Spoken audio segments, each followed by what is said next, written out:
जीवनं कविभिरीडितं कल्मषापहं श्रवणमङ्गलं श्रीमदादतं भुवि गृह्णन्ति ये भूरिदा जनाः।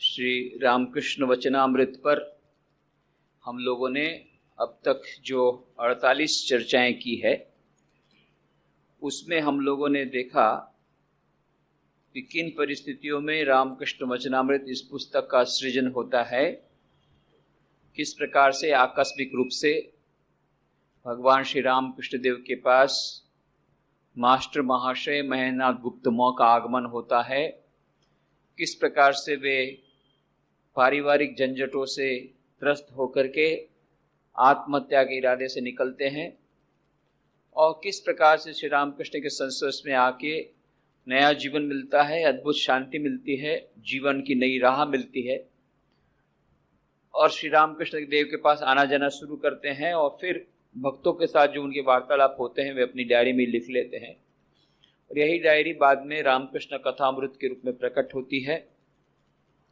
उसी का हिंदी में अनुवाद रामकृष्ण वचनामृत के नाम से सूर्यकांत त्रिपाठी निराला जी सुप्रसिद्ध कवि लेखक करते हैं। अंग्रेजी में इसी का नाम हुआ the gospel of Shri Ramakrishna और फिर तमिल, तेलुगु, मलयालम, कन्नड़, उड़िया, मराठी, गुजराती और इसी प्रकार से French, Spanish, German, Greek, Russian, Japanese, देश विदेश की विभिन्न भाषाओं में इसके अनुवाद होते हैं और किस प्रकार से लाखों प्रतियां उसकी छप गई है और लाखों लोगों को इस प्रकार से रामकृष्ण वचनामृत से शांति मिलती है और लाखों लोग आज प्रतिदिन रामकृष्ण वचनामृत का पाठ करके अपना जीवन धन्य करते हैं, उस अमृत का पान करके अपने जीवन में शांति प्राप्त करते हैं। श्री रामकृष्ण वचनामृत के बारे में दीर्घ भूमिका देने के बाद रामकृष्ण वचनामृत के प्रथम भाग का हम लोगों ने पाठ प्रारंभ किया था और 18 परिच्छेद तक की चर्चाएं हम लोगों ने समाप्त की, जिसमें श्री रामकृष्ण देव ने ईश्वर चंद्र विद्यासागर से मुलाकात की, केशव चंद्र सेन से जो मुलाकातें की, इन सब का वर्णन हम लोगों ने देखा। अब हम परिच्छेद 19 की चर्चा प्रारंभ करेंगे। परिच्छेद 19 विजय कृष्ण गोस्वामी आदि के प्रति उपदेश। मुक्त पुरुष का शरीर त्याग क्या आत्महत्या है? दक्षिणेश्वर काली मंदिर में श्रीयुत विजय कृष्ण गोस्वामी भगवान श्री रामकृष्ण के दर्शन करने आए हैं। उनके साथ 3-4 ब्राह्म भक्त भी हैं। बृहस्पतिवार 14 दिसंबर 1882 ईस्वी श्री रामकृष्ण देव के परम भक्त बलराम बाबू के साथ ये लोग कलकत्ते से नाव पर चढ़कर आए हैं। श्री रामकृष्ण दोपहर को जरा विश्राम कर रहे हैं। उनके पास रविवार को भीड़ ज्यादा होती है, इसीलिए जो भक्त उनसे एकांत में बातचीत करना चाहते हैं वे प्रायः दूसरे ही समय में आते हैं। श्री रामकृष्ण अपने तख्त पर बैठे हुए हैं। विजय, बलराम, मास्टर और दूसरे भक्त उनकी ओर मुंह करके पश्चिमास से बैठे हैं। कोई चटाई पर तो कोई फर्श पर ही बैठा है। कमरे के पश्चिम ओर के दरवाजे से गंगा जी दिखाई दे रही है। शीत ऋतु के कारण भागीरथी शांत तथा स्वच्छ जल से पूर्ण है। दरवाजे के उस ओर पश्चिम का अर्धगोलाकार बरामदा है। बरामदे के नीचे फूलों का बगीचा और फिर गंगा का पुश्ता है। पुश्ते के पश्चिम अंग से सटकर पुण्य सलीला कलुष हारिणी गंगा मानो ईश्वर मंदिर के पाद मूल को आनंद के साथ धोते हुए बहती जा रही है। ठंड काल है, इसलिए सभी गर्म कपड़े चढ़ाए हुए हैं। विजय को शूल की बहुत पीड़ा होती है, इसलिए वे अपने साथ दवा की शीशी ले आए हैं। दवा लेने का समय होने पर दवा लेंगे। इस समय विजय साधारण ब्राह्म समाज में आचार्य की नौकरी करते हैं। उन्हें समाज की वेदी पर बैठकर उपदेश देना पड़ता है, परंतु आजकल समाज के साथ अनेक विषयों पर उनका मतभेद हो रहा है। क्या किया जाए? नौकरी करते हैं, इसलिए अपनी इच्छा के अनुसार न तो कुछ कह सकते हैं और नहीं कर सकते हैं। विजय का जन्म एक अत्यंत पवित्र और उच्च कुल में हुआ है। भगवान श्री चैतन्य देव के एक प्रधान पार्षद अद्वैत गोस्वामी विजय के पूर्व पुरुष हैं। अद्वैत गोस्वामी ज्ञानी थे, निराकार परब्रह्म के चिंतन में लीन रहते थे, और साथ ही उन्होंने भक्ति की भी पराकाष्ठा दिखाई है। वे हरि प्रेम में मतवाले होकर नृत्य करते थे, इतने आत्मविस्तृत हो जाते थे कि नाचते नाचते अंग से वस्त्र तक खिसक जाते थे। विजय भी ब्राह्म समाज में आए हैं, निराकार परब्रह्म का चिंतन करते हैं, परंतु अपने पूर्वज अद्वैत गोस्वामी के पवित्र रक्त की धारा उनकी देह में प्रवाहित हो रही है। हृदय में भगवत प्रेम का अंकुर प्रकाशोन्मुख है, केवल समय की प्रतीक्षा कर रहा है। इसीलिए वे भगवान श्री रामकृष्ण की अपूर्व भगवत प्रेमोन्मत्त अवस्था को देखकर मुग्ध हुए हैं। मंत्रमुग्ध सर्प जिस प्रकार सपेरे के सामने फन निकाले बैठा रहता है, उसी प्रकार विजय भी श्री रामकृष्ण के श्रीमुख से निकलने वाले भगवत प्रसंग को सुनते हुए मुग्ध होकर उनके पास बैठे रहते हैं। फिर वे जब भगवत प्रेम में बालकों की भांति नृत्य करने लगते हैं, तब विजय भी उनके साथ नाचने लग जाते हैं। हम देखते हैं किस प्रकार से यहाँ पर मास्टर महाशय ने महत्व ने सुंदर चित्रण किया, मानो हम भी दक्षिणेश्वर पहुंच गए। इसीलिए क्रिस्टोफर शेरवुड कहते हैं, if I can use any one word for the gospel, it is the word now, NOW। मानो हम सामने श्री रामकृष्ण के सामने पहुंच गए।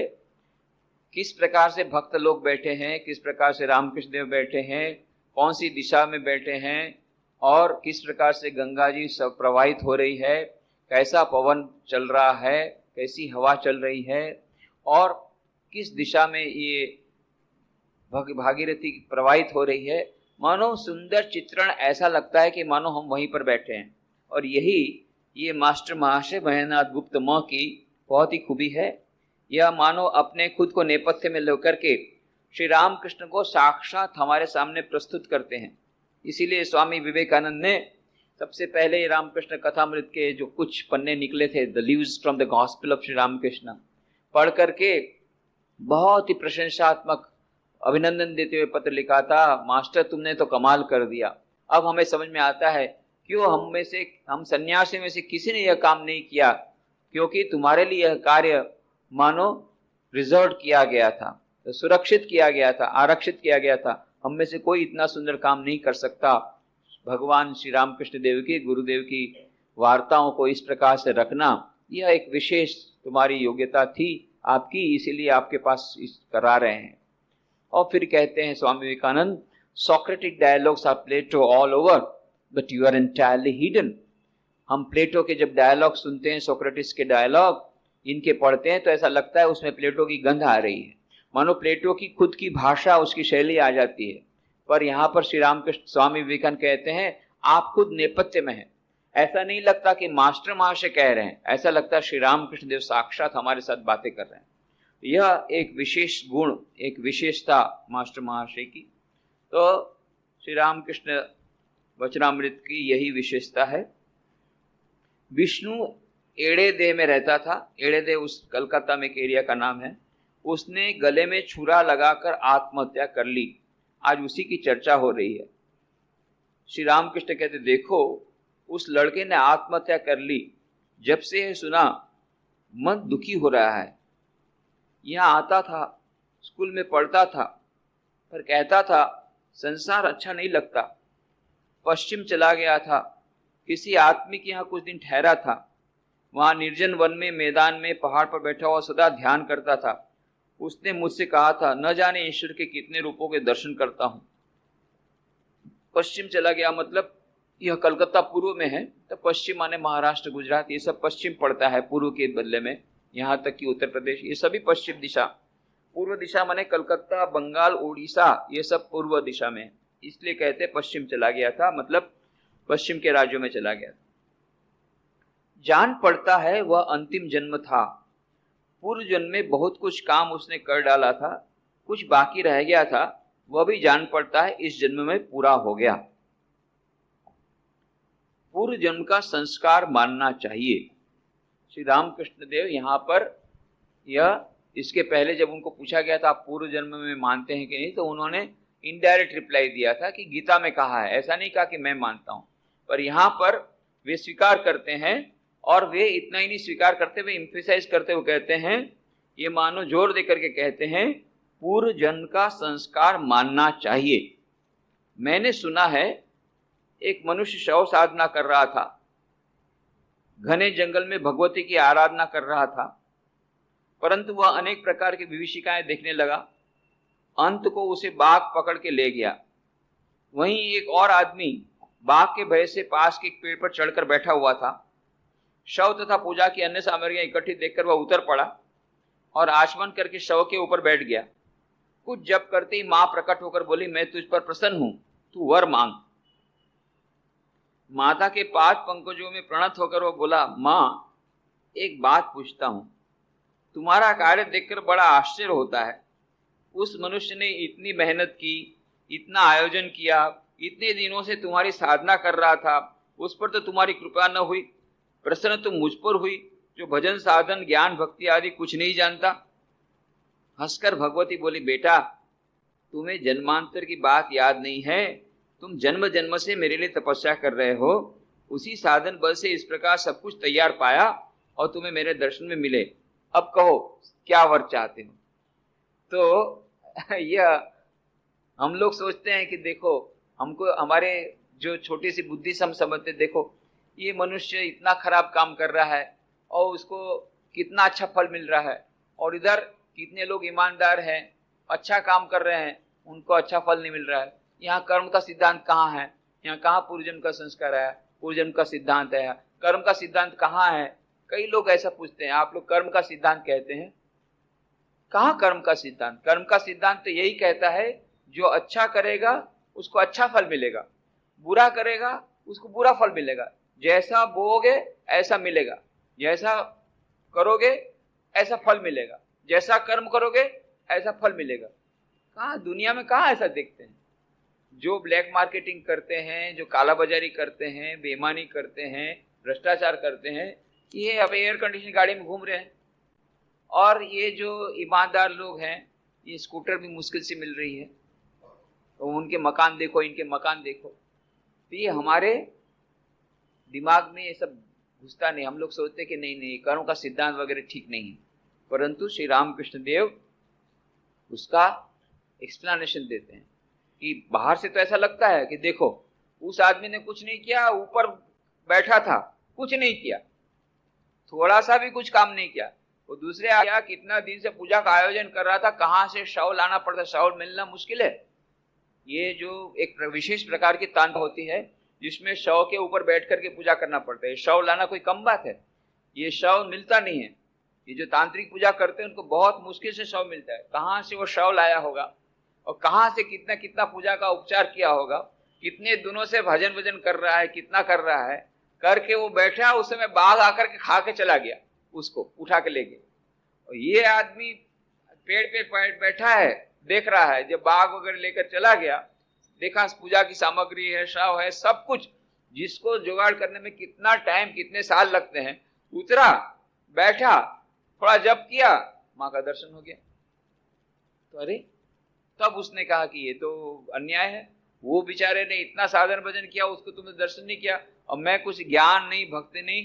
तो माँ कहती तुझे पता नहीं है, पिछले जन्मों में तूने बहुत किया था, इतना थोड़ा सा बाकी था, ये अभी हो गया और दर्शन हो गया। तो ये तो हम लोग नहीं देख पाते, हम लोग को तो पूर्व जन्म की बातें मालूम नहीं है। अरे इसी जन्म की बात नहीं, कई लोग कहते हम पूर्व जन्म में नहीं मानते। क्यों नहीं मानते, क्यों? तो फिर हमको पता क्यों नहीं हम पिछले जन्म में क्या थे। यार क्या एक आदमी इसी तर्क कर रहा था, अच्छा बताओ, तुम बोलते हो पूर्व जन्म है, मैं तो पूर्व जन्म नहीं मानता था, बताओ मैं कौन था, तुम कौन थे, तुम बताओ। बोले मैं तुम्हारा बाप था। नहीं मैं तुम्हारा बाप था। ठीक है, तो मान तो गए ना कि पूर्व जन्म है, कोई बात नहीं, तुम ही मेरे बाप थे। पर यह पूर्व जन्म की बात बोले तो याद क्यों नहीं रहती। अच्छा तुम ये बताओ, 1 साल के बच्चे थे तब क्या करते थे, मेरे को बताओ, कौन सा खेल खेलते थे, किसके साथ खेलते थे, कौन से मकान में रहते थे, याद नहीं है। 2 साल का भी याद नहीं तो 1 साल का कहां से याद होगा। 1 साल का याद नहीं तो जब जन्म हुआ तो कैसे रो रहे थे पता है, किस प्रकार का सुर निकाल के रो रहे थे। हम खुद किस प्रकार से रोते थे बचपन में, हमको तो याद ही नहीं है। जन्म हुआ तब कैसे रोए, 1 साल की उम्र में क्या खेले, 2 साल की उम्र में क्या कैसा खेले, वो कुछ याद नहीं है। जन्म की तो बात छोड़ो, 4 साल की उम्र में कौन, जब हमको एडमिशन हुआ तब हम कितना रोए थे वो भी भूल गए। पहले दिन जब स्कूल में गए तो कितना रोते थे, रो रहे, कुछ जबरदस्ती वहां पकड़ करके लेके गए थे स्कूल में, फिर वापस भग के आ गए थे। वो लोग बताते माता पिता कि तुम भग के आए थे। नहीं नहीं, मैं कभी भग, अरे तू भग के आ गया था रोता रोते। ये सब हमको माता पिता बताते हैं कि तू भगने वाला था। बाद में मुश्किल से फिर से दूसरी बार पकड़ ये करके आए, पकड़ कर, तब बोले मेरे को तो याद ही नहीं है। अब 5 साल 6 साल की उम्र का याद नहीं तो 2 साल का कहां से याद होगा? 2 साल का याद है, जन्म का बात क्या नहीं, जन्म की बात याद नहीं है, पूर्व जन्म की बात मुझे क्यों याद नहीं रहती, हम कहते हैं इसी जन्म की बात याद नहीं है। और श्री स्वामी विवेकानंद कहते बहुत अच्छा है, बहुत अच्छा है। अरे इसी जन्म में हम लोगों ने जो किया उसे को याद करते करते तो खत्म हो जाते हैं। इसके पूर्व में हमारा हजारों जन्म है, वो सब भी याद रहता कि हमको किसने किसना क्या क्या बुरा किया और किसको कितना गाली हमको देने का बाकी है और किससे क्या बदला लेने का बाकी है। ये सब हम लोग अभी सोचते तो पागल ही हो जाते, इसी जन्म का सोचते हैं तो पागल हो जाते हैं। तो पूरे जन्म में कि हजारों जन्म में क्या क्या किसने हमारा बुरा किया और कौन कौन सी खराब घटनाएं घटी जिसको हम भूलना चाहते हैं, वो सब यदि याद आ जाए तब तो फिर खत्म हो गया। इसलिए कहने का मतलब ये है कि हमको ये पूर्व जन्म की बातें याद नहीं है, ये कोई कारण नहीं है कहने का पूर्व जन्म नहीं है। दूसरा कारण ये बताते हैं कि पूर्व जन्म की यदि बात, पूर्व जन्म यदि होता तो इस प्रकार से जो अच्छा है तो ये अच्छे कार्य करने वालों को क्यों, तो यह उसका उदाहरण श्री रामकृष्ण देव कहते हैं कि हम लोग इसी जन्म का देख रहे हैं, इसलिए हमको ये हमको ऐसा लगता है। माँ ने कहा, जगदम्बा ने, अरे तूने पिछले जन्म में कितना किया था, तुझे याद नहीं है, तुझे याद नहीं है। इसीलिए हम लोग ये सोचते हैं कि नहीं नहीं नहीं, वो इसने सत्यमेव जयते कहा है तो असत्यमेव जयते है, सत्य की कहाँ जय होती है, सत्य की जय हो रही है। हमको ये दिख रहा है कि अभी उसने 5 साल पहले भ्रष्टाचार किया, अभी तक उसका फल उसको नहीं मिला। इसलिए कोई न्याय नाम की वस्तु नहीं है, ईश्वर नाम की वस्तु नहीं है, कर्म के फल के नाम की कोई वस्तु नहीं, क्योंकि हम छोटा सा स्पान देखते हैं। परंतु यदि हम बड़ा स्पान देखें, बड़ा यदि हम पीरियड ले लें, बहुत बड़ी अवधि ले लें और हम ऑब्जर्वेशन करें, उसका निरीक्षण करें अपने खुद के जीवन में, दूसरों के जीवन में, तब हमें उसका कुछ आभास मिल सकता है। तो वहां पर राजकोट में एक गवर्नमेंट ऑफिसर हैं, अभी शायद अभी भी रिटायर नहीं हुए, शायद इंडस्ट्री डिपार्टमेंट में थे। तो उनको बहुत ये कहा करते थे, उसकी सभी पड़ोसी और दूसरे लोग भी बहुत सलाह देते कि ये आजकल के जमाने में ये सब नहीं चलेगा। उसको बहुत चिढ़ाते थे, तुम हरिश्चंद्र की पूंछ हो, हरिश्चंद्र की पूंछ, हमेशा सत्य सत्य की बात करते रहते हो। आज के जमाने में नहीं था, प्रैक्टिकल होना चाहिए। जैसे सब लोग ऊपर से लेते हैं, नीचे से लेते हैं, ऐसे तुम भी ऊपर का लो, नीचे से लो, टेबल के नीचे सब लो, वो नहीं लेते थे। और दूसरे लोग उसको बहुत चिढ़ाते थे और उसके मित्र लोग तो खिल्ली उड़ाते थे, देखो ऐसा कैसा रह गया, वो छोटा सा मकान किराए का उसमें रहता है, हम लोग के कितने बड़े बंगले बन गए, हम लोग मोटर गाड़ी में घूमते हैं, वो वही वाली साइकिल में घूमता है, कुछ तो शर्म कर, कुछ तो लज्जा कर। बोले मुझे लज्जा तो तुमको आनी चाहिए, ये तुम इस प्रकार से भ्रष्टाचार के पैसे से करते हो। सब लोग उसके अगेंस्ट में थे, पर सौभाग्य से उसकी पत्नी अच्छी थी, नहीं तो जनरली तो पत्नी ही कहा करती है कि दूसरे लोग करते हैं तुम क्यों नहीं करते हो, नहीं करोगे तो मैं चली ससुराल, मैं चली अपने मायके, यदि नहीं लाओगे कल तक मेरे लिए नई साड़ी तो मैं चली मायके। तो वही उसको पति देवता को उसमें लगाती है। बाद में तिहाड़ जेल में वो अकेला जाता है, पत्नी नहीं जाती है।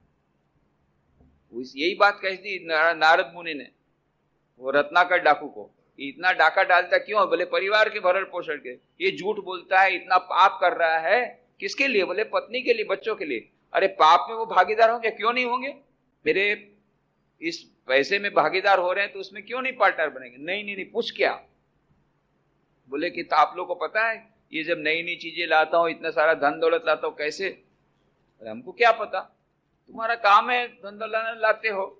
नहीं, मैं तो डाका डालता हूँ, रास्ते पर जो निकलते हैं उनको खून करता हूँ, उनका सब लूट लेता हूँ, यही सब लगता। हाँ, अरे ये ऐसा सब काम करते हो।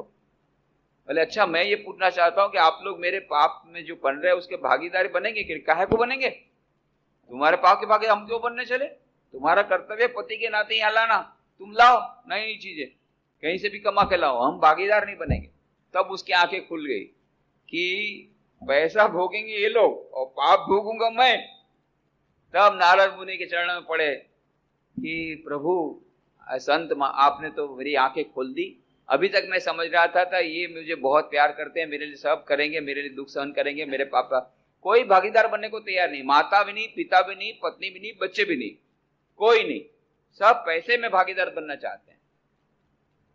तब उसकी आंखें खुल गई। क्या करूं? बोले जो हो गया सो हो गया, अब ये तुझे मंत्र देता हूं, ये मंत्र का जाप कर, सारे सब पाप धुल जाएंगे, तो महान संत बन जाएगा। उसको राम नाम का मंत्र दिया। अब सारा जिंदगी उल्टा काम किया था, तो राम भी नहीं, मरा मरा जप करने लगा। मरा मरा जप करते करते करते करते मरा मरा जप करते करते, पर वो तो भगवान का नाम तो कैसे भी लिया जाए, उसकी असर होती है। तो जाकर के इतना हो गया कि वाल्मीकि हो गए। जटा में वाल्मीकि आ गई, ये जो कीड़े आते हैं वो आ गए। इतने जन्मों, इतने वर्षों तक दीर्घ उसने पर कठोर तपस्या की। तब आकाशवाणी होती है, उठो उठो महात्मन उठो, अब आप रत्नाकर डाकू नहीं रह गए, अब आप तो महान ऋषि हो गए और आपका नाम वाल्मीकि ऋषि होगा, क्योंकि वाल्मीकि आपकी जटा में हो गए, इतने वर्षों तक आपने तपस्या की, हे वाल्मीकि ऋषि अब आप ऋषि हो गए, आप उठो। ये आकाशवाणी होती है और वही वाल्मीकि ऋषि बाद में रामायण लिखते हैं, ये सब हमें मालूम है। परंतु ये पाप के भागीदार, तो ये जो हमारे ऑफिसर थे, गवर्नमेंट ऑफिसर, उनको इस प्रकार से सब ताना मारते थे, व्यंग्य वचन कहते थे। तो उन्होंने फिर बाद में सोचा, वो कहने लगे देखो भाई, कर्म का सिद्धांत कहता है अच्छा काम करोगे अच्छा फल मिलेगा, इसलिए मैं अच्छा काम कर रहा हूं। बोले ये तो हम देख ही रहे हैं, तुमको कैसा फल मिल रहा है हम तो देख रहे हैं। तुम इतने साल से ईमानदारी कर रहे हो, 5 साल से 10 साल से ये ईमानदारी पूर्वक काम करते हो, ये इसका फल यही है कि तू साइकिल चला रहा है। और हम लोग देख, हम लोग सब ऊपर नीचे सब करते हैं, मोटर गाड़ी में जा रहे हैं, हमारा बंगला बन गया, अतः अभी किराए के मकान में, ये तो फल तो हम देख ही रहे हैं। तेरा कर्म का सिद्धांत गया चूल्हे में, तू अभी भी प्रैक्टिकल बन जा हमारे समान। इसमें उनको सलाह देने वाले सभी प्रकार के लोग थे। एक उनका फ्रेंड था, वो पुलिस ऑफिसर था, उसने भी यही कहा। दूसरा एक फ्रेंड, दूसरा गवर्नमेंट सर्विस है, तो उसने ये कहा। तीसरा एक बिजनेसमैन था, उसने ये कहा, पर उसने अपना नहीं छोड़ा। पर उसने एक काम किया कि वो जितने उसके मित्र थे, ये जो जितना काम करते थे, ये सब का डायरी बनाया उसने कि कितने साल से ये लोग क्या क्या खराब काम कर रहे हैं और उसको कितना कितना बंगला बना, कितना कितना उसको बेनिफिट मिला, ये सब उसने नोट करते गए। 15-20 साल बाद, 15-20 साल तक तो पता नहीं पड़ा, 15-20 साल बाद वही जो पुलिस ऑफिसर जो उसको बहुत डांटता था, वो किसी केस में पकड़ाया, उसका सस्पेंशन हुआ, उसको जेल हुई, और उसकी लड़की का उसने बहुत 5 लाख 10 लाख उसके जमाने में उसने खर्चा किया कन्या के विवाह में, और वही कन्या 6 महीने के भीतर में वापस आई। सब पैसा गया, दूल्हा भी गया, पैसा भी गया, दहेज भी गया, और लड़की वापस आई। और लड़की के वापस आने कर लड़की की माँ को ब्लड प्रेशर बढ़ गया, तो वो हॉस्पिटलाइज हो गई, तो और उसको फिर शरीर उसका अस्वस्थ हो गया, तो वह मानो आधी मरी जैसी हो गई, और ये गया जेल में, पुलिस ऑफिसर खुद भ्रष्टाचार में पकड़ा गया। ऐसे करके उसने 20-22 केस निकाले, उसके ऊपर से उन्होंने किताब निकाली। ये किताब है, ये सत्य घटनाओं पर आधारित है। इसमें के जो भी पात्र, इसमें एक भी काल्पनिक नहीं है, केवल उसके नाम बदले हैं, पर आज भी वे जीवित हैं। आप चाहे तो उनके साथ मैं आपका इंटरव्यू करा सकता हूं। आज ये सब रो रहे हैं जो लोग करते थे, और उनके पूरा का पूरा चित्रण वहां पर उसने डॉक्यूमेंटेशन दे करके दे दिया। वो किताब उन्होंने निकाली, फिर उन्होंने मुझे अनुरोध किया, तो मैंने वहां पर गया था राजकोट में, उस किताब का मैंने विमोचन किया, उसको इनॉग्रेट कराया। उसके बाद में और उन्होंने 2 किताब निकाले, मैंने कहा और निकालो, ये बहुत जरूरी है ये सब किताबें निकालना। और 2 उन्होंने किताबें निकाली, ये 3 किताबें गुजराती में है। तो ये किताबों से उसने ये एग्जाम्पल कहा, केवल उसकी एक ही बात से मैं एग्री नहीं हुआ, जिसमें कहा कि इस जन्म के फल इसी जन्म में मिल जाते हैं। ये उन्होंने जितनी घटनाएं की सबके मिल गए, पर ऐसा आवश्यक नहीं है। ऐसा कहा गया शास्त्रों में कि यदि बहुत अधिक यह फल मिलने वाला हो तो ईश्वर जो है वे बड़े करुणाशील हैं, करुणावान हैं। एक ही जन्म में यदि उतने सारे खराब कर्म किए हो, उस एक ही जन्म उसको बहुत सारे फल मिलेंगे, उतना सहन करने की ताकत उसमें नहीं होगी, तो थोड़ा रिजर्व करके उसको नेक्स्ट जन्म में देंगे बाकी का दुख। या फिर ऐसा भी हो सकता है कि बहुत अधिक जन्म जमा हो गया तो उसको मूढ़ योनि में दे देंगे। मूढ़ योनि में एक साथ होलसेल में उसके सब कर्म कट जाते हैं मूढ़ योनि में देने से। तो मूढ़ योनि में उसको जन्म दे करके उसके जब कर्म खत्म हो गए फिर से उसको मनुष्य योनि मिलती है। यह मानो एक प्रकार के सुपर कंप्यूटर में सब फीड किया हुआ है। एक यह लॉ, ग्रेट लॉ ऑफ कर्म का सिद्धांत चल रहा है। और पूर्व जन्म का सिद्धांत और कर्म का सिद्धांत दोनों एक दूसरे से जुड़े हुए हैं। तो पूर्व जन्म का जब तक हम लोगों को ये पता नहीं पड़ेगा तब तक हमको यह बात समझ में नहीं आएगी कैसे ये हो सकता है। हमारे जीवन में हम देखते हैं पर हम क्या देख रहे हैं, हमको ये बातें समझ में क्यों नहीं आ रही है, क्यों यह कर्म का सिद्धांत हमारे मन में क्यों नहीं बैठ रहा है। उसका कारण यह है कि हम सभी का करंट अकाउंट देख रहे हैं। बैंक अकाउंट में दो प्रकार के अकाउंट होते हैं, एक फिक्स डिपॉजिट होता है और एक करंट अकाउंट होता है। हम लोग करंट अकाउंट में उसका तो करंट अकाउंट में 5,000 रुपया है, हम देखते हैं 5,000 रुपया है करंट अकाउंट में मात्र, और चला रहा है मोटर गाड़ी चला रहा है। बहुत कम उसने कम उसके अच्छे कर्म हैं, फिर भी मोटर गाड़ी चला है, मात्र 5,000 रुपये करंट अकाउंट में है। दूसरे के अकाउंट में 15,000 रुपया है करंट अकाउंट में, परंतु वो साइकिल चला रहा है। मतलब उसके बहुत अच्छे कर्म अच्छे हैं परंतु वो साइकिल चला रहा है। परंतु हम भूल जाते हैं फिक्स डिपॉजिट इसका कितना अधिक है और इसका कितना कम है, ये हम भूल जाते हैं, ये हमको पता नहीं। वो तो फिक्स डिपॉजिट से पता पड़ेगा कि इसने जो फिक्स डिपॉजिट है उसने पहले बहुत किया था, इस जन्म में कोई साधना नहीं की, पिछले जन्म में जो किया था उसका फल अभी मिल रहा है। अभी जो कर्म किया वो उसका फल बाद में मिलेगा अवश्य। अभी पुराना चल रहा है तब तक वो मजा कर रहा है, उसका ब्याज आ रहा है। धंधा बोले क्या है, बोले एनआरआई है एनआरआई। तो धंधा क्या करते, बोले कुछ धंधा क्या है। अमेरिका में जो कमाया था तो सारा दिन क्या करते, बोले सारा दिन वही टीवी देखता हूँ, ताश खेलता हूँ और मोटर गाड़ी में घूमने जाता हूँ, एयर कंडीशन मोटर। हाँ ये तो अच्छा भाई, हम सारा दिन मेहनत कर रहे हैं और हमको ये मोटर गाड़ी तो क्या स्कूटर मुश्किल से मिली, उसका पेट्रोल का पैसा नहीं है और तुम बिना काम किए मजा कर रहे हो। अरे बोले मैंने अमेरिका में कितना काम किया तुमको पता नहीं, उस समय मैं 18 घंटा काम करता था। वो फिक्स डिपॉजिट अभी है, उस फिक्स करंट अकाउंट में बहुत कम है, फिक्स डिपॉजिट में बहुत है। अभी तुम देख रहे हो मैं कुछ काम नहीं कर रहा हूं और मजा कर रहा हूं, परंतु तुम तो ये देखने नहीं आया था मैं जब अमेरिका में था कितना काम कर, वहां से कमा करके लाया हूं, डॉलर सब पड़े हुए हैं मेरे फिक्स डिपॉजिट में, इसलिए मजा कर रहा हूं। उसी प्रकार से हमारे जीवन में हमने जो अच्छे कर्म किए हैं ये सब संचित हो जाते हैं, ये कोई बेकार नहीं जाते हैं। एक न एक दिन उसका इंटरेस्ट मिलेगा, उसका फल मिलेगा। अभी हमको लगता है देखिए हमने इतना अच्छा काम किया, हमको फल नहीं मिला, हम ईमानदारी के पूर्वक रहते हैं, हमको फल नहीं मिला। दूसरा आदमी बेईमानी करता है, भ्रष्टाचार करता है, इतना आनंद है। थोड़ा धैर्य रखिए, 5 साल 10 साल 15 साल बाद, अब तो आपके सामने ही दिख रहे हैं कितने केस, कितने लोग जेल में जा रहे हैं। भले 10 साल लगता है पर पकड़ाते तो हैं, बाद में सीबीआई इंक्वायरी होती है। और कितने लोग इतने चतुर हैं, बिजनेस में इस प्रकार से गड़बड़ करते हैं तो इनकम टैक्स ऑफिसर आता है, फिर इनकम टैक्स ऑफिसर को भी पैसा खिलाते हैं। वो भी इनकम टैक्स ऑफिसर भी आजकल पैसा खाते हैं, इनकम टैक्स ऑफिसर पैसा खाते, फिर इनकम टैक्स ऑफिसर के यहाँ सीबीआई का इंक्वायरी होता है, वो लोग चले जाते हैं। सीबीआई के जो ऑफिसर वो भी पैसा खाते हैं, तो सीबीआई को पकड़ने के लिए बाद में और एक intelligence department, super intelligence department, उसको भेजते हैं, वो भी पैसा खाता है। उसके बाद वो पुलिस को भेजते हैं, तो पुलिस भी पैसा खाते हैं। उसके बाद में फिर वो कोर्ट में जाता है केस, तो कोर्ट में जज लोग आजकल खाना शुरू कर दिए, तो जज खाना शुरू करता है, हाई कोर्ट में कहता है, हाई कोर्ट का जज भी खाता है। अभी तक सुप्रीम कोर्ट के जज ने कहा वो भी शुरू कर दिया, अब जाएंगे कहां। परंतु सुप्रीम कोर्ट के जज को भी आप पैसा खिला करके छूट सकते हैं, पर वो जो ऊपर का जज है उसको नहीं छोड़ सकते। ये सुपर कंप्यूटर में फीड हो गया। आपके भीतर में एक फिल्म है, यह जो है वो हमारे जैसे कंप्यूटर में रहता है, ये फीड हो जाता है। उसी प्रकार से जितने हमारे कर्म हैं ये सब वहां पर फीड हो जाते हैं और वो उसकी फ्लॉपी बन जाती है।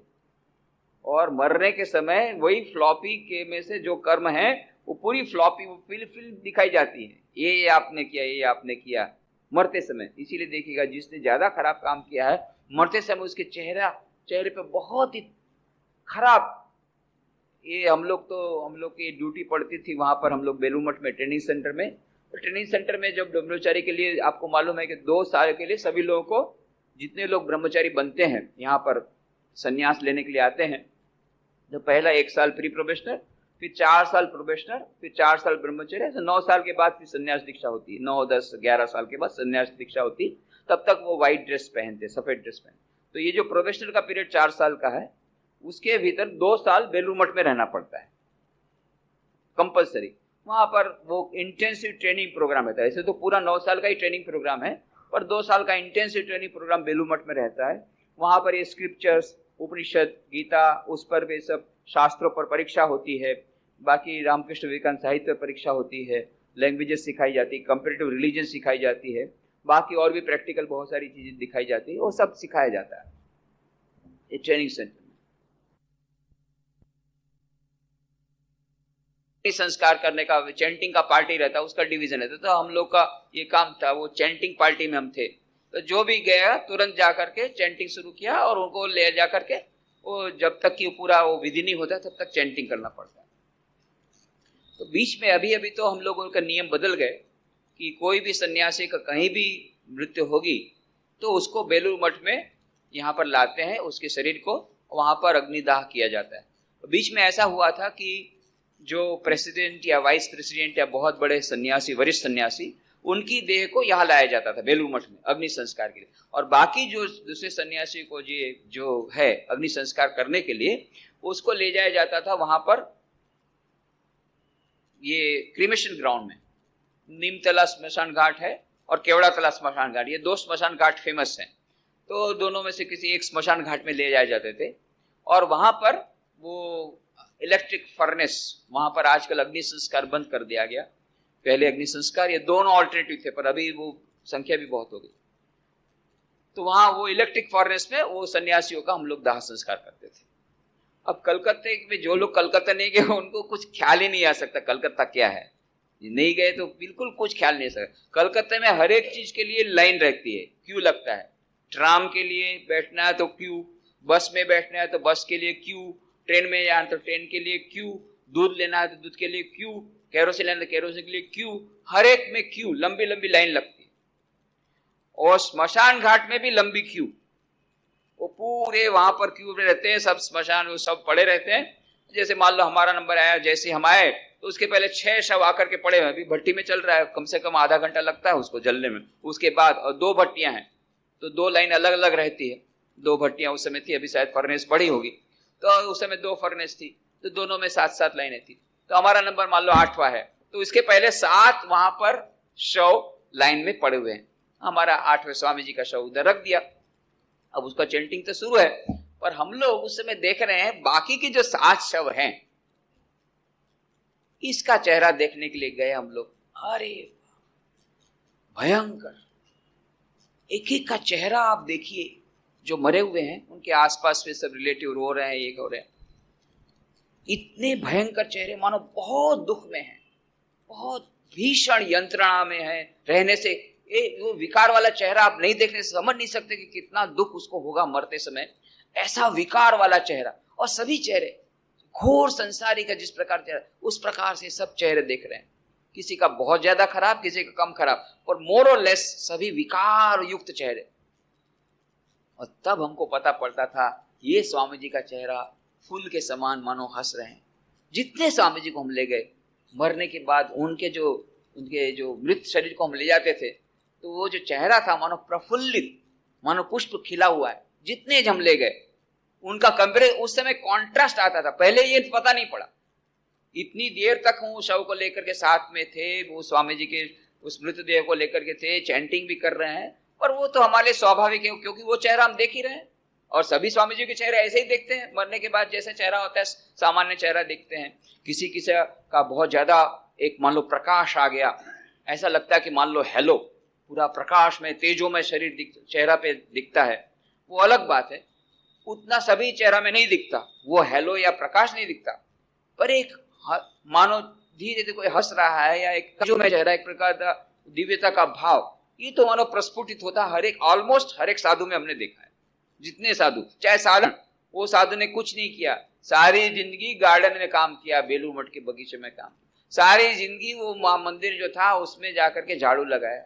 बहुत एक साधारण से साधारण साधु, कोई ऐसे बहुत बड़े स्पीकर या बहुत बड़े कोई ऐसे स्वामी जी हो जिनका नाम, ऐसे कुछ नहीं, साधारण से साधारण स्वामी जी लोग जिनको हम सामान्य, उनका भी चेहरा देखा, ये मरने के बाद एकदम ऐसा चेहरा, और पर वो हमको तब तक नजर नहीं आया। और जब हम इस प्रकार से वहां पर लाइन बैठी, लंबी लाइन थी, उसके लिए वेट कर रहे थे, 2.5-3 घंटा वेट करना पड़ता है कभी कभी। उस समय चैंटिंग उधर चला हुआ है, और हम वो जब बाकी की जो 6 जो मृतदेह हैं उनका जब हम दर्शन करते हैं, तब हमें पता पड़ता है कि ये जो कहा गया कि मरते समय ये पूरी फ्लॉपी आती है, जो कुछ भी कर्म किए, खराब कर्म किए, सारे अच्छे कर्म किए, ये सभी कर्मों की फ्लॉपी बनी है, पूरी फिल्म बताई जाती है, रिवाइंड होती है, बहुत जल्दी रिवाइंड होती है, इतना टाइम नहीं लगता, क्योंकि तो 1-2 मिनट में तो उसको खत्म कर, तो जो मेन पॉइंट्स दिखा देते हैं, मेन फीचर्स, एकदम 1 मिनट में फट फट फट फट उसको पूरा फिल्म दिखा दिया। और वो फिल्म जब देखता है तो चेहरा भयंकर ही होता है। अधिकांश लोगों के तो सब उसी प्रकार के कर्म रहते, और यहाँ पर जिनके कर्म अच्छे रहते हैं, हाँ ऐसे कुछ लोगों के, संसारी लोगों भी देखे, जो गृहस्थ लोगों में भी कुछ लोगों के चेहरे हम लोगों ने देखे कि जो सचमुच में प्रस्फुटित हो गया उनका चेहरा, एकदम दिव्य चेहरा, दिव्यता नजर आ गई। किसी एक हमने सुना था, एक भक्त की माता, उस भक्त की एक बहन थी, उसने कहा कि हमने अपनी माँ को जब हमने दाह दिया तो बाकी सब लोग दंग रह गए कि मानो एक प्रकार से वो सारा दिन रात भगवान का नाम लेती थी। वो बात तो सच है, और सारी जिंदगी उसने भगवान का नाम लिया था। तो उसका चेहरा उसने देखा, वो जब अग्नि संस्कार कर रहे थे, जितने लोग वहां पर आए थे वो लोग आश्चर्यचकित हो गए कि ये मानो एक हंस रही हो, इस प्रकार की दिव्यता की आभा है, एक प्रकार का प्रकाश है। और मानो कि जैसे ही अग्नि संस्कार किया, मानो पुष्प वृष्टि के समान बहुत थोड़ी सी वर्षा हुई। कहां से बादल आए, वो गर्मी का दिन था, कोई बादल, वर्षा का कोई समय नहीं था, पर मानो वो पुष्प वृष्टि हुई। इस प्रकार के भी कई केस देखे गए कि गृहस्थ भक्तों में भी कोई कोई जब मरते हैं तो उनका चेहरा भी उसी प्रकार से वो तेजों में रहता है। पर अधिकांश समय हम लोगों ने देखा, हम लोगों ने खुद ने, वो जो गृहस्थ भक्तों के हमने चेहरे देखे, अभी भी मानो एक प्रकार से ऐसी बात होती कि इतना चेहरा किसी का खराब हो सकता है, इतना किसी के जीवन में दुख हो सकता है, इतना दुख से मानो परिव्याप्त उनका चेहरा मरते समय। जीते जी किसी को हमने नहीं देखा। कितने लोग हमारे पास आते हैं भीख मांगने के लिए, कितने लोग दुखी रहते हैं, कितने लोग के रिलेटिव्स लोग बहुत बीमार हो जाते हैं तो गिड़गिड़ा करके हमारी हॉस्पिटल में आते हैं, बचाइए बचाइए बचाइए, कैसे बचाइए। इनका भी चेहरा हमने देखा है, उनके चेहरे पर कितनी विषाद की छाया रहती है, उनके चेहरे पर किस प्रकार का यह एक प्रकार की कालिमा रहती है, कितना भयंकर वो चेहरा था वो हमको मालूम है। पर वो जो चेहरा देखा मृतदेह का, भयंकर चेहरा, ऐसे चेहरे हमने देखे। तो कहने का मतलब यह है कि हमको पूर्व जन्म में मानना पड़ेगा। श्री रामकृष्ण कहते हैं पूर्व जन्म को माने बिना नहीं चलेगा। किसी किसी को फट करके हो जाती साधना, थोड़ी सी साधना करके उसको सिद्धि मिल गई, और कोई कितना साधना कर रहा है और फिर भी उसको कुछ फल नहीं मिल रहा है। क्यों? इसका फिक्स डिपॉजिट बहुत कम है। करंट अकाउंट भले जितना ज्यादा हो, फिक्स डिपॉजिट इतना है, वो दूसरे का करंट अकाउंट इतना कम है, फिक्स डिपॉजिट बहुत अधिक है। ये हमको तो नहीं मालूम है। सुपर कंप्यूटर के पास ये सब खबर है, हमारा कंप्यूटर छोटा है, ये छोटे कंप्यूटर से ये सब समझ में नहीं आता है। तो कहने का मतलब है ये हमें इन सब चीजों पर थोड़ा विश्वास रखना चाहिए। कर्म का सिद्धांत अक्षुण है, पूर्व जन्म का सिद्धांत अक्षुण है। हमारे शास्त्रों में कितने प्रकार से उसके ये कर दिए। आज भी समाचार पत्र में आया था कि किस प्रकार से यह जो नियर डेथ एक्सपीरियंस होते हैं, उनको अधिकांश लोगों को जब मरने के बाद के जो एक्सपीरियंस है, सभी के प्रकार के एक्सपीरियंस, जो टर्मिनल पेशेंट थे, मर गए, मरने के बाद फिर जिंदे हुए, ऐसे कई पेशेंट थे। तो जो टेम्परेरी जिनको जीवन चला गया था, उन सब का एक्सपीरियंस, प्रत्येक का एक्सपीरियंस अलग, एक ही प्रकार का था। सभी को ऐसा लगा मान लो किसी टनल में चले गए, प्रकाश में चले गए, बहुत आनंद में हम थे। हालांकि उसको पंखे से लटक करके मृत्यु हुई थी या गिर करके मृत्यु हुई थी, जो कुछ भी हुई थी, उस समय के लिए टेम्परेरी मरे हुए थे। परंतु मरने के बाद उनको बहुत ही आनंद के लोक में थे। अधिकांश लोगों ने उसमें यह रिपोर्ट किया। लाइफ आफ्टर लाइफ पुस्तक है, डॉक्टर रेनॉल्ड्स मूडी, एमडी हैं डॉक्टर रेनॉल्ड्स मूडी। उन्होंने वो पूरी रिसर्च करके देखा, बहुत सारे केसेस उसमें दिए कि जो लोग मर गए थे उसके बाद उनको किस प्रकार के अनुभव हुए, और उसके बाद में जब वापस लौटे तब ये जो अनुभव क्या, ये सब उन्होंने नोट कर लिया था। कहने का मतलब यह है कि यह जो पूर्वजन का सिद्धांत, यह हमें श्री रामकृष्ण कहते हैं पूजन संस्कार मानना चाहिए। एक भक्त बोले, आत्महत्या की बात सुनकर भय लगता है। श्री रामकृष्ण कहते हैं आत्महत्या करना महापाप है। घूम फिरकर संसार में आना पड़ता है और वही संसार दुख भोगना पड़ता है, परंतु यदि कोई ईश्वर दर्शन के बाद शरीर त्याग दे तो उसे आत्महत्या नहीं कहते। उस प्रकार के शरीर त्याग में दोष नहीं है। ज्ञान लाभ के बाद कोई कोई शरीर छोड़ देते हैं। जब मिट्टी के सांचे में सोने की मूर्ति ढल जाती है तब मिट्टी का सांचा चाहे कोई रखे चाहे तोड़ दे। कई वर्ष हो गए, वराहनगर से एक लड़का आता था, उम्र कोई 20 साल की होगी, नाम गोपाल सेन था। जब यहाँ आता था तब उसको इतना भाव हो जाता था कि हृदय को उसे पकड़कर रखना पड़ता था कि कहीं गिरकर उसके हाथ पैर न टूट जाएं। उस लड़के ने एक दिन एकाएक मेरे पैरों पर हाथ रखकर कहा, मैं और न आ सकूंगा, अब मैं चला। कुछ दिन बाद सुना कि उसने देह छोड़ दी। तो यहाँ पर श्री रामकृष्ण देव ये दोनों के बीच में अंतर करते हैं। एक तो वह है जो ज्ञान लाभ के बाद अपना शरीर छोड़ते हैं, तो ज्ञान लाभ हो गया, परमात्मा का दर्शन हो गया, उस परम सत्य के दर्शन, जिस उद्देश्य के लिए यह शरीर धारण करना था, पृथ्वी पर आना था मनुष्य के रूप में, यह कार्य समाप्त हो गया। अब उसके बाद में फिर यदि कोई इस शरीर को छोड़ दे तो उसमें कोई दोष नहीं, उसमें कोई दोष नहीं। जैसा कि उदाहरण दिया कि सोने की मूर्ति कोई बना रहा है, तो सोने की मूर्ति तो ऐसे नहीं बनती है, पहले मिट्टी की मूर्ति बनानी पड़ती है, उसका खोखा बनाना पड़ता है, और उसके बाद में फिर उसके ऊपर सोना बढ़ना पड़ता है, फिर वो मिट्टी की मूर्ति को उसके बाद रखो चाहे तोड़ दो, फिर उसका कोई मीनिंग नहीं है, फिर उसका कोई अर्थ नहीं है।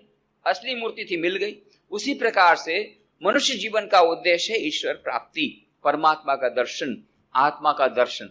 यह जब हो गया उसके बाद शरीर रखे या न रखे उससे कोई आता जाता है तो वो उसको आत्महत्या नहीं करते, उसको बुरा नहीं मानते। ज्ञान लाभ के पहले, ज्ञान लाभ मतलब आत्मज्ञान के लाभ पहले, परमात्मा के ज्ञान लाभ के पहले, परमात्मा का दर्शन होने का मतलब यह नहीं कि स्वप्न में बस एक बंसुरी बजाने वाले श्री कृष्ण का एक दर्शन हो गया, ऐसा नहीं।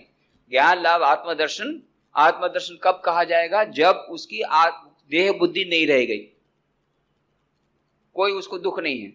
यहाँ पर कोई तलवार से मारता है उसको कोई दुख नहीं होता है, वो अपने मन को सिकोड़ करके आत्मा में प्रविष्ट करा लेता है, उसको कोई दुख नहीं होता।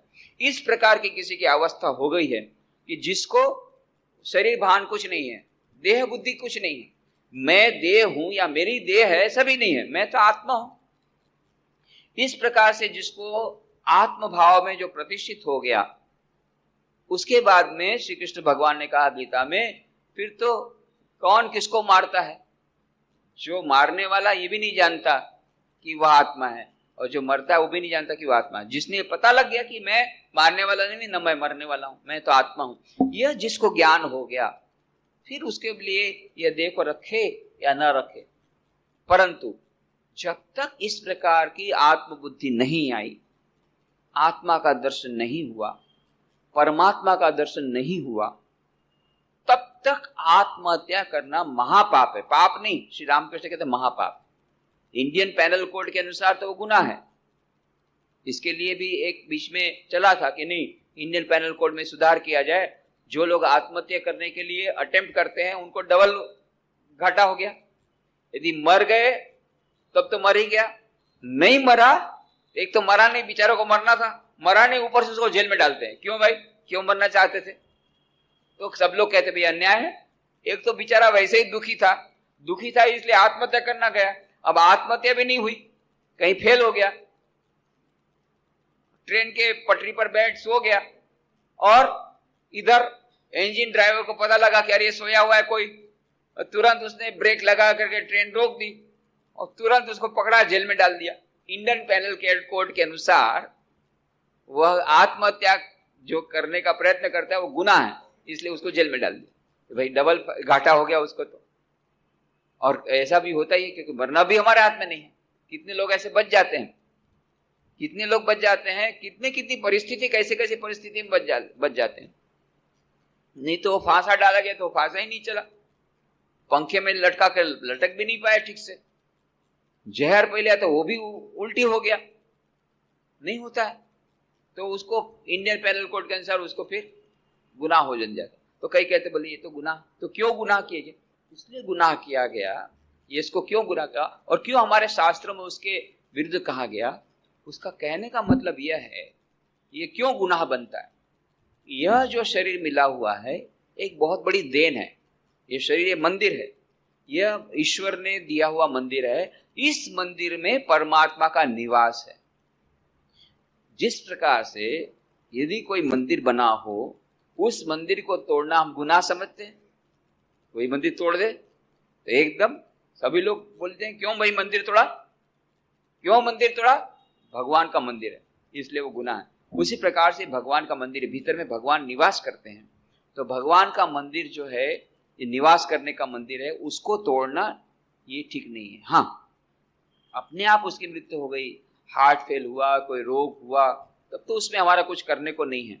परंतु जब तक ऐसा नहीं हुआ तब तक उसको जबरदस्ती उस मंदिर को तोड़ना, अपने आप मंदिर टूट गया, बहुत पुराना था, भूकंप आया गिर गया तो कोई गुनाह नहीं बनता है। परंतु अच्छा मंदिर है, बनाया मंदिर है, जा करके सब लोग जा करके 40-50 लोग जा करके तोड़ दिए तो वो गुनाह बनता है। उसी प्रकार से और श्री रामकृष्ण कहते हैं पाप नहीं महापाप। क्यों महापाप है? तो उसके दो कारण हैं। एक कि उसको एक अवसर मिला था, सुनहरा अवसर मिला था। ऐसा कहते हैं कि 84 लाख योनियों में मात्र मनुष्य योनि में ही ईश्वर की प्राप्ति हो सकती है, आत्मा का दर्शन हो सकता है। 84 लाख योनि में, ये तो हमारे शास्त्रों ने कहा, पर मॉडर्न साइंस ऐसा नहीं कहता कि 84 लाख योनियां हैं। आधुनिक विज्ञान के अनुसार 1,24,00,000 योनियां, बहुत ज्यादा डिफरेंस नहीं है। वैसे अभी कितने साल पहले हमारे शास्त्रों में कहा, और अभी मॉडर्न साइंस, उस समय माइक्रोस्कोप भी नहीं था और क्लोनिंग वगैरह भी नहीं होता था, उस समय उन्होंने कह दिया 84 लाख योनियां। तो अभी वो इवोल्यूशन थ्योरी के अनुसार 1,28,00,000 योनियां है, तो कोई ज्यादा बड़ा डिफरेंस नहीं। जो भी हो, 1,28,00,000 योनियां हो या 84 लाख योनियां हो, उसमें केवल मनुष्य योनि को ही आत्मज्ञान या आध्यात्मिक ज्ञान प्राप्त हो सकता है। आधुनिक विज्ञान क्या कहता है कि स्पिरिचुअल कोशेंट SQ, आध्यात्मिक ज्ञान, यह केवल मनुष्य योनि को ही प्राप्त हो सकता है। यह मॉडर्न साइंस भी यही कहता है, केवल मनुष्य योनि को ही SQ प्राप्त हो सकता है और किसी योनि को प्राप्त नहीं हो सकता। IQ सभी योनि को प्राप्त हो सकता है, कंप्यूटर को भी हो सकता है। EQ केवल कुछ योनि का हो सकता है, परंतु SQ यह केवल मनुष्य योनि को हो सकता है। ये इसमें दोनों हो गए। तो आध्यात्मिक ज्ञान जो केवल मनुष्य योनि को लिए ये मनुष्य योनि में जन्म मिलने के बाद भी जानबूझ करके कोई इस मनुष्य शरीर को छोड़ दे, इस सुनहरे अवसर को छोड़ दे, सुनहरे मौके को छोड़ दे, तो मूर्खता है। पर श्री रामकृष्ण नहीं कहते कि वो ऐसा नहीं कहते वो मूर्खता है, वो कहते महापाप है। क्यों महापाप है? क्योंकि यह केवल अवसर छोड़ दिया इसलिए नहीं, परंतु यह जो भगवान का मंदिर उसने तोड़ डाला। भीतर में जो भगवान रहते थे, आत्मा रहती थी, उसको तोड़ डाला और यह एक बहुत बड़ा अवसर गंवा दिया। दूसरा बात है, और दूसरा इसलिए कहते हैं बहुत दुख सहन करना पड़ता है। क्यों? यदि कोई आत्महत्या करना महापाप है, घूम फिर कर संसार में आना पड़ता है और वही संसार दुख भोगना पड़ता है। आत्महत्या करना गलत इसलिए है, यानी खराब इसलिए है, उसमें तकलीफ यही है कि दुख बहुत भोगना पड़ता है। मनुष्य आत्महत्या क्यों करना चाहता है? कौन आत्महत्या करना चाहता है? कोई आत्महत्या करना नहीं चाहता, सभी लोग जीना चाहते हैं। किसी को भी तुम आप पूछिए भैया आप कितना, कब मरने का आपका प्रोग्राम बताइए, प्लानिंग बताइए। 65 वर्ष की उम्र में मरेंगे ना 68 ना 70? भाई इसके बारे में भी सोचना ही, ये हमको भाई डिस्टर्ब मत करो, अभी ये हम सोचने वाले नहीं है। नहीं 80 साल तो 80 साल बोलो ना भाई, 80 साल में तो मरना, भाई हमें उसका प्लानिंग हम नहीं करेंगे, तो ये बात में हमको भाई तो आप टच नहीं, ये कोई नहीं जानना, कोई ऐसा सोचना ही नहीं चाहता कि हम कभी मरेंगे। भाई हम तो मरना ही नहीं चाहते, नहीं इसमें हमारी दादागिरी नहीं चलती, मरना तो पड़ेगा ही। अच्छा ठीक है, तो 138 साल का बूढ़ा है राजस्थान का, उसका फोटो छपा था। अच्छा 139 साल आपको दे दिया, तब तो मरेंगे। अभी उसकी हमको कमिटमेंट नहीं देते हैं कि हम 139 साल में मरेंगे। नहीं, कोई मरना नहीं चाहता। Nobody wants to die. यही सबसे बड़ा आश्चर्य है। युधिष्ठिर को पूछा गया था, यह जो यक्ष ने बहुत सारे प्रश्न पूछे, 7 प्रश्न पूछे, उसमें एक प्रश्न था किम आश्चर्यम, सबसे बड़ी आश्चर्यजनक वस्तु कौन है संसार में। तो उसने ये नहीं कहा Taj Mahal 7 wonders of the world, Taj Mahal का भी वोटिंग चल रहा है, बोले अभी वोटिंग हो गया और ताजमहल है 7 वंडर में से एक वंडर, ऐसा नहीं कहा। या ईफिल टावर, कुछ नहीं कहा। उन्होंने कहा सबसे आश्चर्यजनक वस्तु ये है कि मनुष्य अपनी आंखों के सामने प्रतिदिन कितने लोगों को मरते हुए देखता है। कभी कभी तो अपने संबंधियों को भी मरते हुए देखता है, अपने घर में ही लोगों को मरते देखता है, और स्मशान घाट में जाकर के भी आता है कभी कभी। तो इतना होने के बावजूद कोई भी कभी ऐसा सोचता ही नहीं है कि मैं भी कभी मरूंगा या मर सकता हूं। ये कल्पना ही उसके मन में नहीं आती। जैसे ही कल्पना आती है उसका मन फट करके उसको भगा देता है, नहीं मैं नहीं मरने वाला, एकदम मरने की बात बिल्कुल ना माना, यह उसको भगा देता है। तो यह बोले सबसे बड़ी आश्चर्यजनक वस्तु है। प्रत्येक मनुष्य यही सोचता है कि मैं कभी नहीं मरूंगा, जबकि उसकी नजर के सामने प्रतिदिन हजारों मनुष्य मरते रहते हैं, फिर भी उसको लगता है कि नहीं भाई मैं कभी नहीं मरूंगा। यही सबसे बड़ी आश्चर्य है। तो यह जो बात है कि कोई मरना नहीं चाहता, यह भी जो आदमी है जो आत्महत्या कर रहा है, आप उसको कितना भी समझाइए, देखो भाई आत्महत्या करना बड़ा पाप है, यह नहीं करना चाहिए, बोलेगा नहीं मैं तो आत्महत्या करके ही रहूंगा, कैसे भी करो, कोई बात सुनना नहीं चाहता। नहीं, प्रॉब्लम क्या है, बस मुझे तो बस वो लड़की से शादी करनी, वो यदि नहीं मिली तो मैं बस आत्महत्या करूंगा। तो फिर उसके माँ बाप को समझाया कि जाने दो, वो भोगेगा। अच्छा ठीक है। तब उसके बाद में बोला ठीक है, उसके तुम्हारे माता पिता तैयार हो गए हैं, बस। बोले वाह बहुत बढ़िया, अभी आत्महत्या करोगे, मैं क्या करूंगा। अब तो जो प्रॉब्लम था वो दुख था, वो दुख जो हमारे जीवन में जब सुख की मात्रा 0 लेवल पर आती है, आनंद की मात्रा 0 लेवल पर आती है, तब हम जीना नहीं चाहते। जहां ये प्रॉब्लम सॉल्व हो गया, फिर आनंद आ गया जीवन में, फिर आनंद सुख आ गया, फिर कोई मरना नहीं चाहता। तो जो आत्महत्या करना चाहे वो भी मरना नहीं चाहता। वो तो टेम्परेरी, उस समय उसका दुख की मात्रा, सुख की मात्रा 0% हो गई उसके जीवन में, तो टेम्परेरी उसके मन में ऐसा वगैरह में मरना चाहता हूं, पर वो आत्महत्या। पर यह जो आत्महत्या कर रहा है वो उस समय सोचता है कि मुझे बहुत जीवन में दुख है, इसलिए वो आत्महत्या करना चाहता है। उसको एकमात्र समझाना चाहिए कि भाई आत्महत्या करने से दुख बढ़ने वाला है, कम नहीं होगा। ये रिवर्स जर्नी है। ऐसा नहीं कि तुम बच जाओगे। हम सोचते हैं कि चलो इतना सारा दुख है जीवन में तो दुख से हम बच जाएंगे, नहीं। यदि आत्महत्या करेगा तो हमारे शास्त्रों में कहा जाना पड़ेगा प्रेत योनि में। कोई योनि नहीं मिलती, कोई योनि नहीं मिलती उसके लिए, प्रेत योनि रिजर्व है जो आत्महत्या करता है। भाई प्रेत योनि में बहुत दुख भोगेगा, और प्रेत योनि में इसलिए दुख भोगना जाना पड़ता है, उसके मन में लगता है कि मैं 10 किलो रसगुल्ला खा जाऊं, तो मुंह है नहीं। हम लोगों के तो पास ये है कि कभी कभी रसगुल्ला या आइसक्रीम खाने की इच्छा हुई तो रोज तो आइसक्रीम मिलता नहीं, कभी कभार मिलता है, तो थोड़ा पैदल चल के गए तो कहीं से भी फ्रेंड को बोला तो कभी आइसक्रीम खिला दिया, उसकी संभावना है, कम से कम, इम्पॉसिबल नहीं है। पर वो प्रेत को तो कभी आइसक्रीम नहीं खा सकेगा। आइसक्रीम को देखना है और मरना है, अपने रोते रहना कि मुझे आइसक्रीम खाना है, आइसक्रीम खाना है। मुंह तो है नहीं, खाएगा कहां से, खा नहीं सकता, न मुंह है न कुछ हाथ पैर है, प्रेत योनि। बहुत दुख भोगता है। और फिर यह जो आत्महत्या करने का पाप है वो जब धुल गया प्रेत योनि का, उसके बाद में मूढ़ योनि में आता है, क्योंकि रिवर्स जर्नी है। तो कोई कहते 84 लाख योनि से शुरू करना पड़ेगा, अमीबा से शुरू करेगा वो, अमीबा से शुरू करते करते करते करते फिर वापस आएगा वो बंदर तक, फिर चिंपांजी बनेगा, लास्ट चिंपांजी के बाद थ्योरी ऑफ इवोल्यूशन के अनुसार जो डार्विन ने कहा, उसके बाद वो मनुष्य बनेगा। फिर मनुष्य बना, मनुष्य बनने के बाद धीरे धीरे इवोल्यूशन होता हुआ वो मनुष्य योनि में आया। और फिर उसके बाद उसी प्रकार के घर में वो जन्म लेगी वो लड़की, फिर उसी प्रकार से उसको फिर से वही सास मिलेगी जो सास उस समय थी। उस सास के अत्याचार के कारण जो भाग करके आत्महत्या की, फिर से उसको वही सास मिलेगी, फिर वही सास उतना ही अत्याचार करेगी, क्योंकि वो जो बाकी था वो अब शुरू होगा। वो सास के पहले उसने पूर्व जन्म में जब वो सास थी उस बहू को जितना अत्याचार किया था, उतना ही अत्याचार अब उसको उस सास के पास से लेना है। उसने नहीं लिया, बीच में मर गई, तो फिर से इतना सारा 84 लाख योनि का चक्कर मिला करके फिर वो बनेगी, फिर बहू बनकर आएगी, वो फिर से सास बनकर आएगी, फिर सास बनकर के वो बेलन लगाएगी, वो झाड़ू मारेगी, वो सब सहन करेगी, नहीं सहन करेगी फिर से आत्महत्या करके, फिर से पूरा चक्कर। एक बार तो उसको सहन करते भगवान का नाम लेकर के सुख से या दुख से, हंसते या रोते, कैसे भी करके वो कर्म उसको खत्म करना ही पड़ेगा, कोई उपाय नहीं। इसीलिए कहा भाई इसी जन्म में कर लो, करना तो एक दिन पड़ेगा, रिवर्स जर्नी है, फिर आकर के घूम फिर करके वही सांस मिलेगी, जो सांस से डर करके तुम आत्महत्या कर रही हो वही सांस मिलने वाली फिर से, और उसी प्रकार का अत्याचार करेगी। क्यों? तुमने पिछले जन्म में सांस बन करके उस पर जो अत्याचार किए थे पूरा का पूरा वो वसूल करेगी, तब तुमको छोड़ेगी, और तब तक इसमें से निस्तार नहीं है। कर्म के सिद्धांत में से कोई छूट नहीं सकता। पर इतने अच्छा है, माँ शारदा देवी ने कहा यदि कोई भगवान की शरण ले तो एकमात्र कर्म के सिद्धांत से बच सकता है। वो जहां पर तलवार का घाव मिलने वाला हो, तलवार की मार मिलने वाली, तो एक सुई की मार मिलेगी, उतना तो मिलेगा। ईश्वर के शरणागत होने से केवल वो कर्म के फल से रक्षा हो सकती है। पर इस प्रकार से ईश्वर के शरणागत होकर के प्रार्थना करते हुए कर्म के सिद्धांतों से बचना, यह ज्यादा बुद्धिमानी है। श्री रामकृष्ण कहते हैं आत्महत्या करना ये महापाप है। इसीलिए श्री रामकृष्ण को उस दिन बड़ा दुख हुआ।